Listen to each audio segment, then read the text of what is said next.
The most important day. Yeah, no, that's the videos that's watching. All right.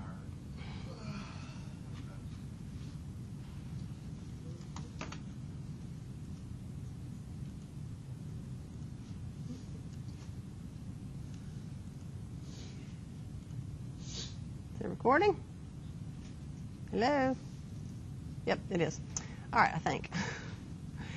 All right, so the peripheral nervous system. That's all the stuff outside the brain and spinal cord. So this is where all your sensory receptors are, okay?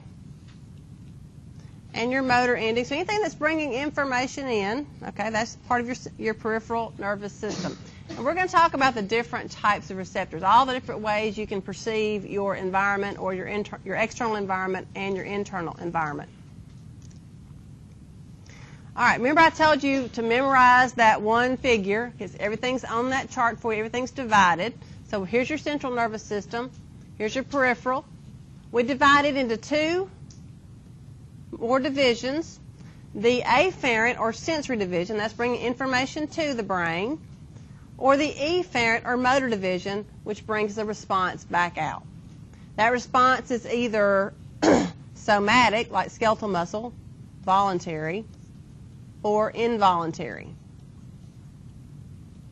Your involuntary responses are then divided again into sympathetic and parasympathetic. And we're going to talk about these in the coming days. Right now we're going to talk about the different types of receptors. We have to have receptors, okay?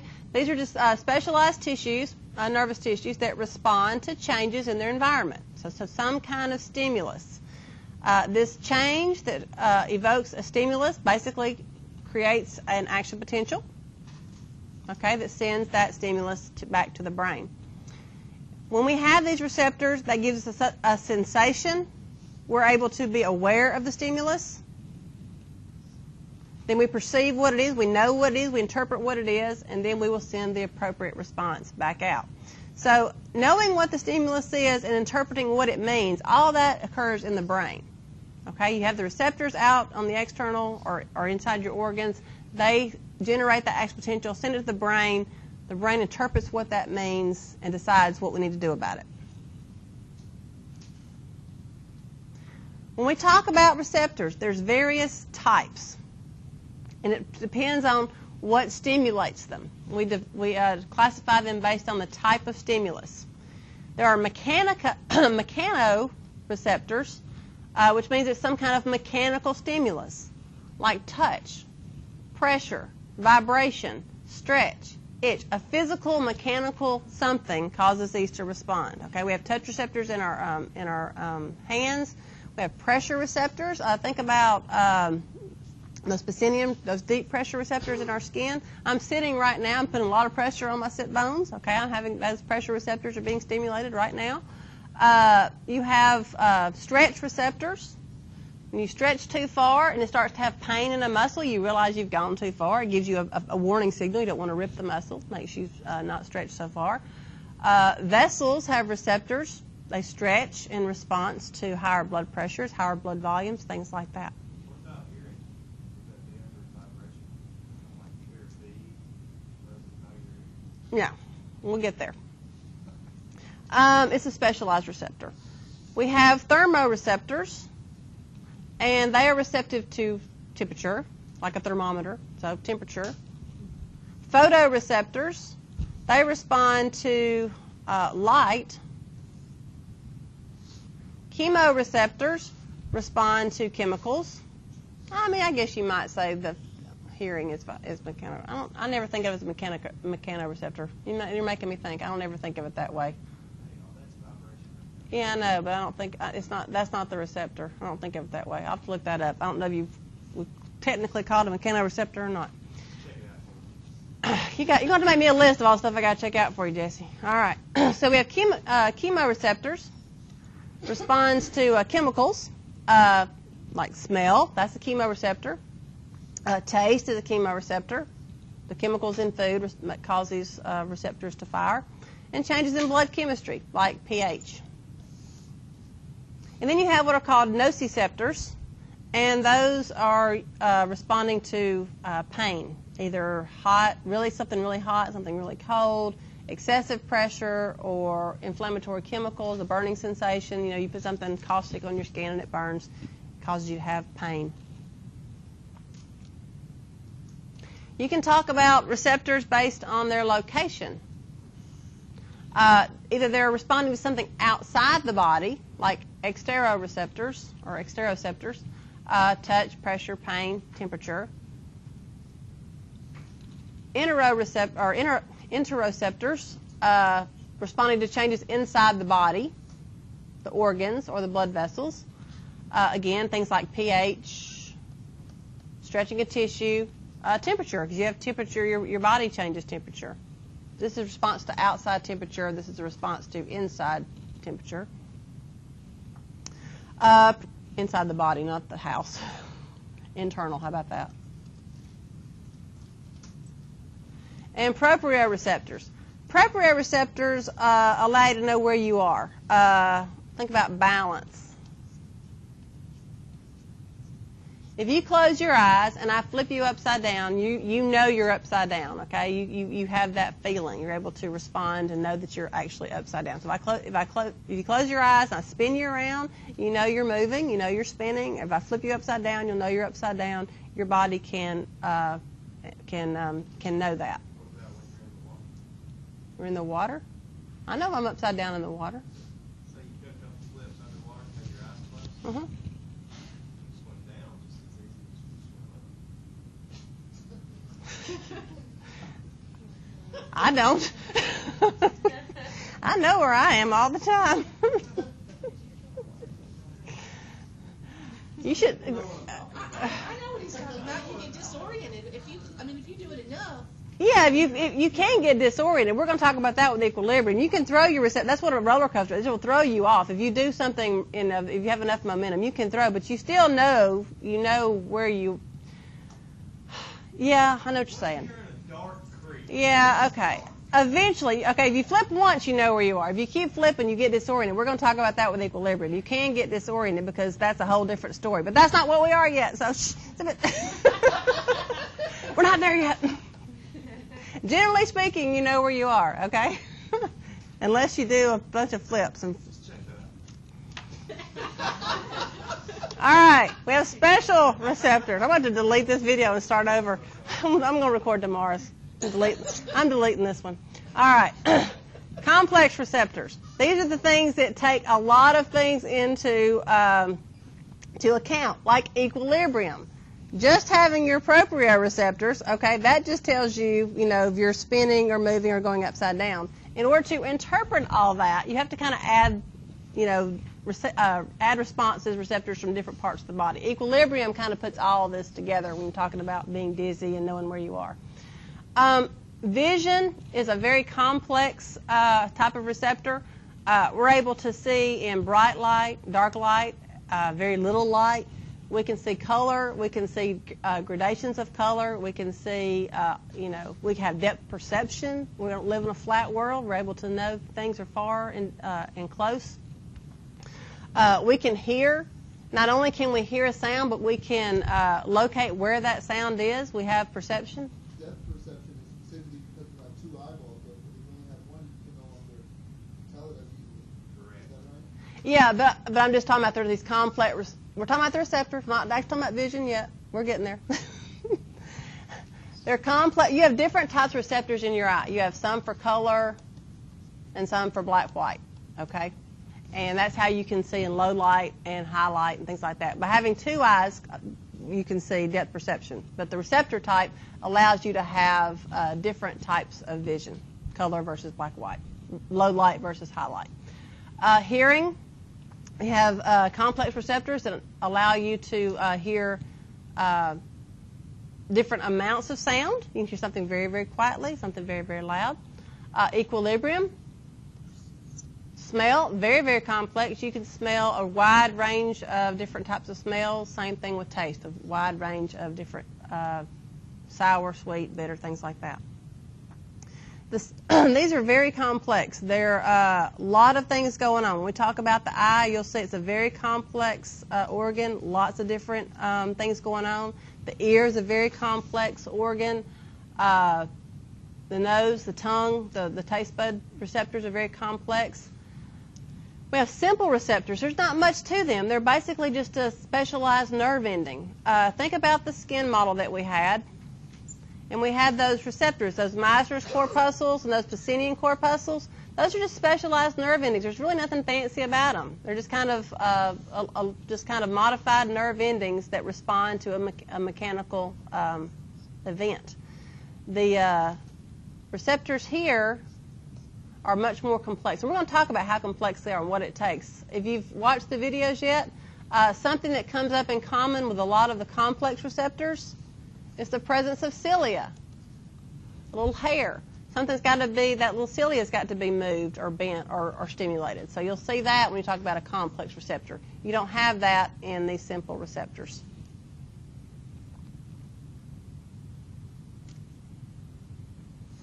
All right, some examples of the simple receptors are the thermoreceptors. They basically just respond to either hot or cold, and they're in your skin. You have nociceptors that are pain. You have light touch receptors. Remember those little hair follicle receptors? And then you can put Meissner's in here too. We have two types of tactile receptors. And those hair follicle receptors, remember that's the one that lets you, know the bug's crawling on you, moves the hair.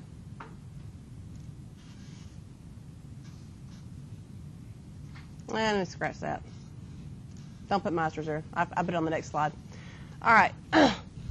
Mechanoreceptors, again, they're tactile, but they're more discriminate. Let me go back and say the Merkel discs, you can feel touch, but you can't discriminate touch. So think about if you were trying to read Braille, okay, for example, you'd be using these. They're more discriminatory. You have the Pacinian. They're for deep pressure. If you push something really hard, they're going to fire off. Ruffini endings are deep continuous pressure. So that's the ones, if you're laying on your side at night and you're kind of putting pressure on maybe your hip bone, and after a while it starts to become painful and it kind of stimulates you to do what? To roll over. Okay, so you have it's continually fires for a long, long time till finally it will allow you to go, okay, I need to move. I'm basically causing damage to this area of my body. I need to move. So that kind of gives you that signal. You have stretch receptors. They're called muscle spindles. They tell you when a muscle is overly stretched. You've stretched a muscle and felt pain. That's basically what you're feeling. It also, when a muscle stretches, slight movements, if you have a muscle here, if you lean to one side and it stretches, that kind of gives you a sense of, okay, I'm falling over. Okay, those muscles aren't supposed to go in that direction. I need to pull myself back up. It helps you maintain your balance. Those muscles stretching in different ways helps you maintain your balance. And then we have we've got some other receptors in the tendons. They work just like the muscle spindles. Your tendons will actually stretch. And then you've got receptors in your joints. And that allows you to not hyperextend a joint, things like that. If it causes pain, you won't go any further. All right, in order for us to survive, we have to be able to make the right decision based on the stimulus that we get. Okay, so if we get a sensation, if we're stimulated, if something, pain or temperature or whatever, we become aware of that, and then we make a decision to interpret it and to make a response. We have to be able to do that. That's how we survive. We are constantly responding to our environment or internal changes. That's how we survive. Those go hand in hand.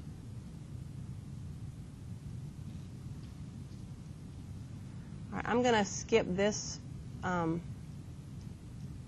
slide and go to the picture. When we talk about processing, There's 3 neurons involved in the process of perceiving a stimulus. So let me go ahead and go to the picture. And I talked about this in lab, and I've talked about it kind of as we've gone along. You have the receptor level, okay? This is your first set of neurons. So you've got your receptor.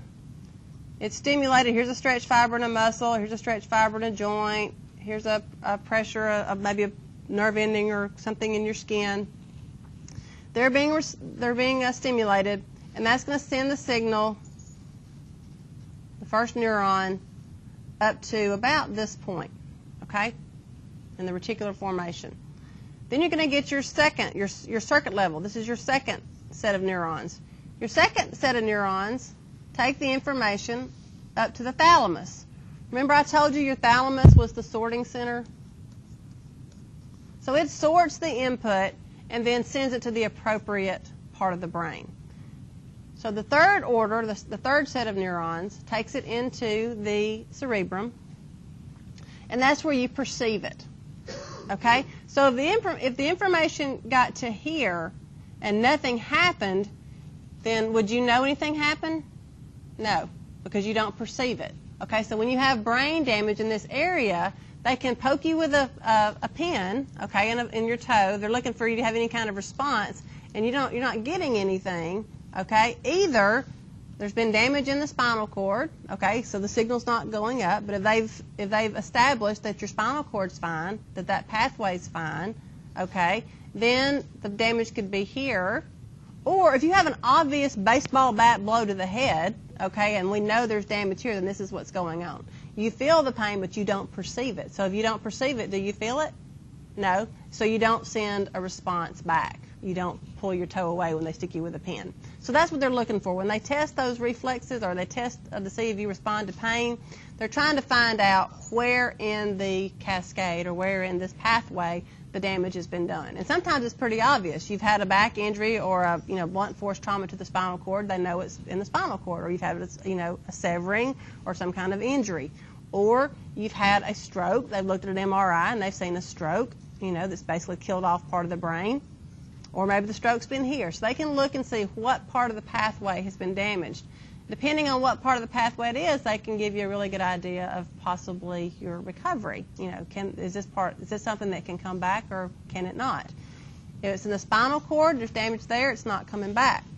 Sometimes if it's in the cerebral cortex, it will, because if it was the left side that was damaged, you still have that same availability of stuff in your right side of the brain. You can relearn to walk, relearn to write, relearn to do things. So that's what they're looking for. Where is the damage? What's the problem? And what's your prognosis? But not always. If you've lost use of something, sometimes it's gone forever. All right. When we talk about the peripheral nervous system, we use the word nerve. Okay. Remember, in the central nervous system, we used tracts. Things like that. You have nerves to the peripheral nervous system, cranial nerves, spinal nerves. And nerves are just basically bundles of neurons. So just bundles of neurons. And it looks really similar. The anatomy looks very similar to what? A muscle. Looks very similar to a muscle. You basically have these fascicles, these bundles of neurons. The outermost layer around a nerve is the epineurium, just like the epimysium of a muscle. Okay? Wrapped around a fascicle, which is a smaller bundle of neurons, is a perineurium, just like the perimysium. And then around each neuron is an endoneurium. So it looks very much like a muscle. Same prefixes. Instead of mesium, you use neurium. All right. Now, when we classify nerves, we talked about this in lab. We talked about it before. When you talk about nerves, they're either one of two things. They either bring information in or they take information back out. Okay? They either take information in or take information back out from voluntary or involuntary parts of the body. All right. Some neurons, when we talked about cranial nerves, we said some are purely sensory, some are purely motor, and some do both. Okay? Our peripheral nerves are our cranial nerves and our spinal nerves.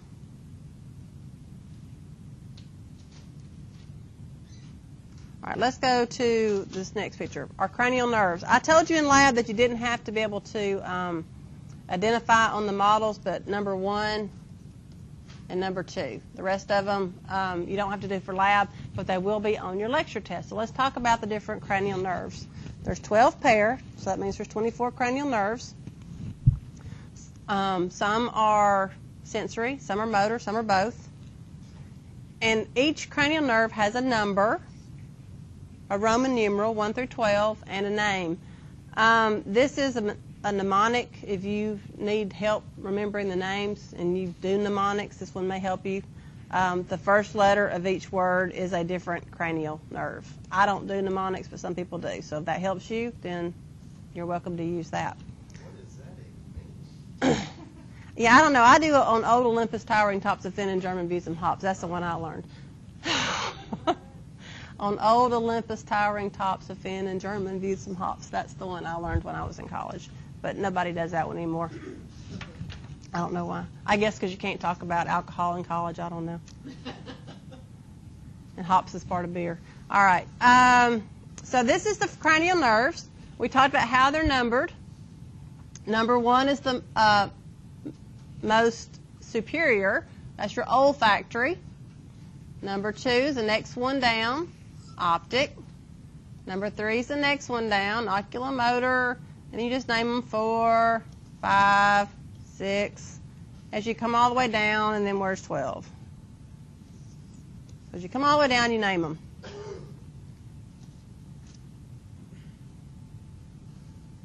Now this has kind of puts all the information that we did in lab, basically the same figure that we talked about in lab.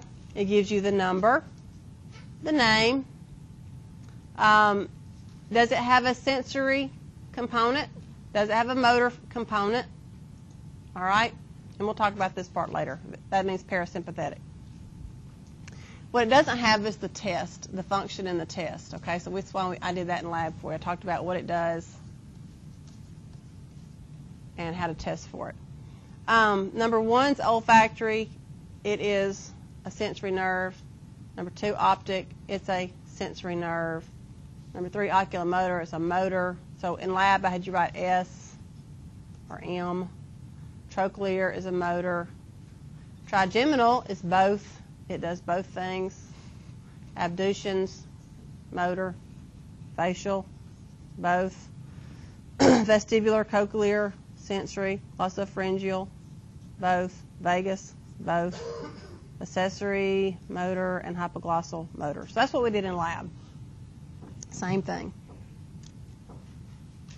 So that's all about the cranial nerves. What I want you to do is, when you study the cranial nerves, basically use that sheet that we did in lab.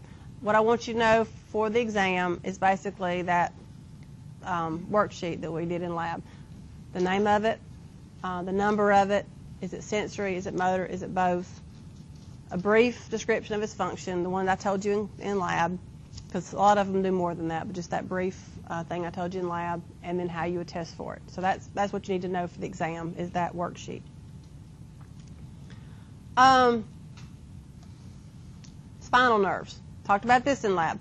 You have 31 pair. They're named sort of like the vertebra, except for the cervical. Instead of 7 cervical vertebrae, you have 8 cervical spinal nerves. They're named C1 through C8. You have 12 thoracic spinal nerves, 5 lumbar, 5 sacral, and 1 coccygeal.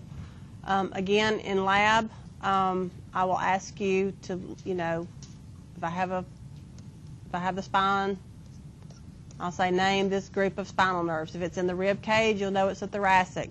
If it's in the neck, you'll know it's cervical. If it's below the rib cage, it's lumbar. If it's coming out of the sacrum, it's sacral. I just want you to know the type of type of spinal nerves.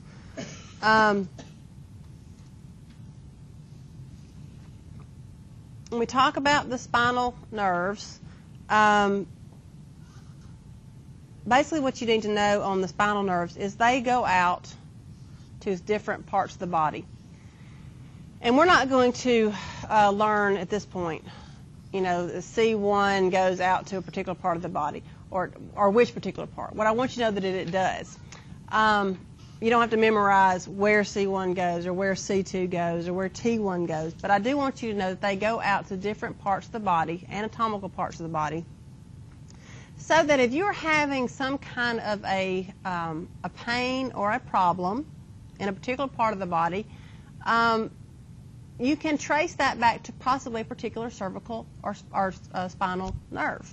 For example, if you're having shoulder pain, okay, for example, and you haven't necessarily done anything to damage that shoulder, you haven't had an injury, okay, but you're having weakness in your left arm, and there's no physiological or anatomical reason, nothing that you've done physically to hurt your arm or your shoulder, it could possibly be a disc, okay? So think about between those vertebrae, you've got those discs, okay? Those spinal nerves come off around those discs. When those discs bulge or herniate, they put pressure on those spinal nerves, okay? And sometimes that is, you sense that as pain, okay? So what you're having, instead of actually having anything wrong with your shoulder or your arm, is you're having some kind of disc problem, all right? If it's not a disc, say you're having some kind of pain here, they've done the MRI, all right? Let me go back. What was I going to say? I forgot what I was going to say. So you're having pain in your shoulder, okay? What they can know is if the pain is here, okay, versus maybe pain here, they know that the nerve that responds to pain in this part of the shoulder is maybe C3, C4, okay? That's spinal nerve. If the pain is here, they may know that's more like spinal nerve C6, C7. So based on where your pain is occurring in your body, even though the injury's not really there, that allows them to know what part of the neck to look at for that type of pain. Does that make sense? So when I had my cervical fusion, I was having shoulder pain, couldn't move my arm, it was very, very painful, and I just knew I had a bone spur or rotator cuff injury or whatever, and it's perfectly fine. It turned out between C4 and C5, the disc was bulged, okay, and that meant that nerve root was being impinged upon and causing me pain. So they will look at where you're having pain, and that sometimes will actually tell them where you're having problems. A lot of people have low back pain and numbness and tingling down their leg, like sciatica, things like that, and that's telling them that somewhere in this area there's probably a disc problem in the spinal cord. You think your legs hurt, but that's not the problem. It's up here in the spinal cord, okay? So all I want you to know is above the course's tail. There's parts of the each spinal nerve goes to a particular part of the body, particular area. All right. What else do I want to talk about? I think I already did this. We talk about spinal nerves. Again, we have a ventral side and a dorsal side. The ventral side is the side that sends information back out. The dorsal side brings information in. That's basically a review. Let's see what else. Anything else new? Talked about that. You guys know all that. All right, let me do something really quick on reflexes. And there's a video on reflexes that Ms. Graham did. That's why I just cover it quickly. When we talk about reflexes, there's two types of reflexes, intrinsic and acquired. Intrinsic reflexes are things that basically you're born with. They're involuntary, and it's a predictable response to a stimulus. Like if you blink when you try to touch your eye. If you touch something hot, you pull your hand away. You're born with those. You don't have to learn that. Acquired, also called learned reflexes, result from repetition. Typing, playing an instrument, playing the piano, driving skills, Okay, those are learned. You teach yourself to do that so that you're automatic when you do it. I mean, do you even think about it when you drive? If you see a red light, do you go, oh, I need to put my foot on the brake and slow down the car? No, you just do it. Okay, so you've got these learned reflexes, and that comes over time. That's why when you first learn to drive, you drive like this, and you're really nervous, and every movement's very, very jerky, and you're just trying to get it all together. And now you guys, when you're driving with one hand, you got your cell phone, you're texting, you're playing the radio, maybe smoking a cigarette, eating a hamburger, drinking a Coke, doing all that at the same time because you don't even think about it because you've already learned how to drive. All right, so that's an acquired reflex. When you talk about reflexes, you're always going to have basically these 5 steps. I would learn them in order. Hint, hint. You need to be able to put these in order. The 5 steps of a reflex arc. First thing you've got to do, you've got to have a receptor that's got to send in an afferent signal. Okay, so we've talked about that. We know how that goes. All right, so you've got your receptor. You've got your sensory neuron sending in your afferent signal. That goes to the integration center. That's the same thing as your interneuron. So that you make the decision. All right. Then you send out the efferent signal to your motor neuron, your response. And then you actually have your response. Your effector is the muscle or gland or whatever is going to respond. So you sense it, you send your signal to the spinal cord, makes the decision is sent back out, the response is sent back out to the muscle. Same thing happens every time you have a reflex. No brain involved. It's a no-brainer. Okay, reflex, no-brainer. All right, let's see. I think I just said that. So reflexes occur, the decision occurs in the spinal cord. In a reflex, we're usually talking about, we're just about always talking about skeletal muscle.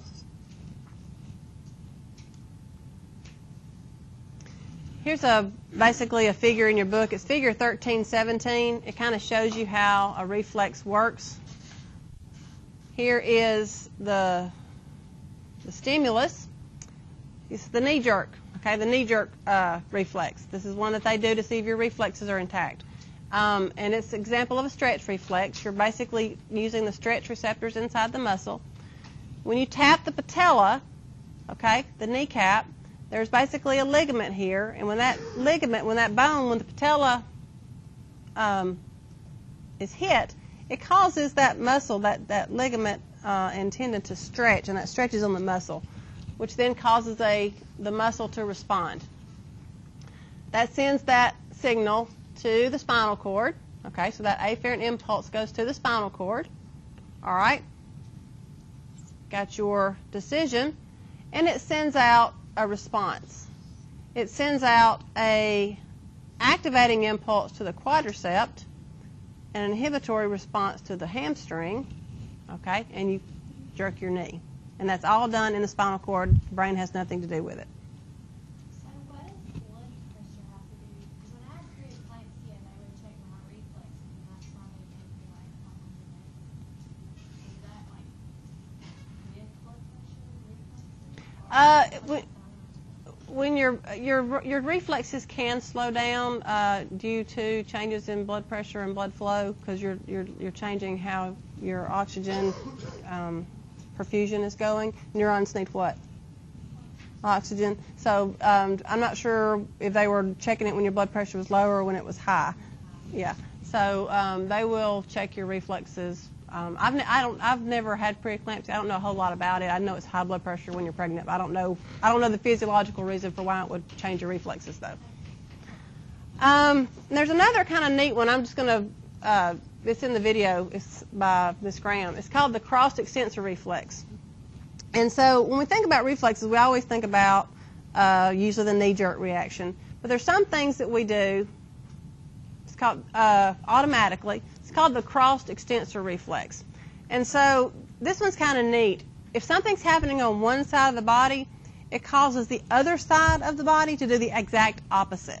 Okay? And you tend to do this like if you were to start to fall, you put one hand out and one arm in. You know what I'm saying? Does that make sense? So you respond, your reflex is to extend one side and contract the other. So for this example, they've got pulling on the stimulus, okay, is to cause the flexor to be stimulated. All right. When that happens, it sends a signal in both directions to cause this one to flex and this one to extend. And it's called the cross extensor reflex.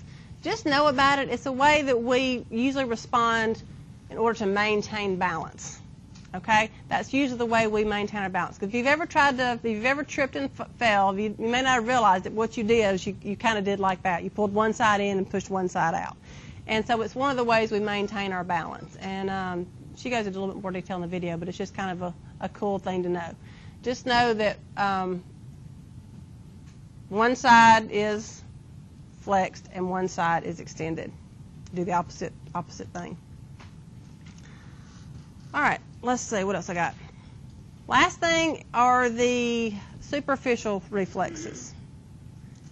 And the one I'm going to do is called the Babinski. And I don't think I have a picture. No. The Babinski is something that you will test on infants. On the bottom of the foot, they'll basically run a pin, they use a ballpoint pen or something along their foot. And in normally, if you do that on an adult foot and all your reflexes are normal, your toes will curl in. Okay, you'll basically flex your toes. In an infant, when you do that on an infant, their toes fan out. That's a normal sign. Okay, their toes fan out. That's what you want to happen. If a child does the opposite, then there's something wrong. You don't want that to happen. And so that Babinski reflex is basically you take here's the foot, here's the toes. It's like just in newborns? Yeah. Newborns. It's part when they'll do it about the same time they do the APGAR. And so they'll run that pin under their foot, okay, and their toes should fan out. All right? And then as they get older, that reflex will change. Because remember what we talked about in infants, how does neural and muscular development go from head to toe? Okay, maybe you lift your head, you start to walk. So this reflex will last for a while, then it'll reverse. But if you ever see the Babinski sign, that's what they're looking for. They're looking for that reflex for those toes to do like that, and that's a normal sign in children. In you, it should do this. What's wrong with them? Well, maybe not anything, but in an adult, if you do a Babinski sign on an adult and their toes fan out, there is a problem. Yours should always go down. Okay, in an adult, if you have the Babinski sign of a baby, then there is definitely something wrong. You've got something going on with your myelination, demyelination, and that kind of leads us to that case study that you guys are working on. So I'm going to leave it there. And what is that? I'm not telling you. There's a case study that you guys are working on that has something to do with myelin. Well, I did look at it. All right. So that's enough to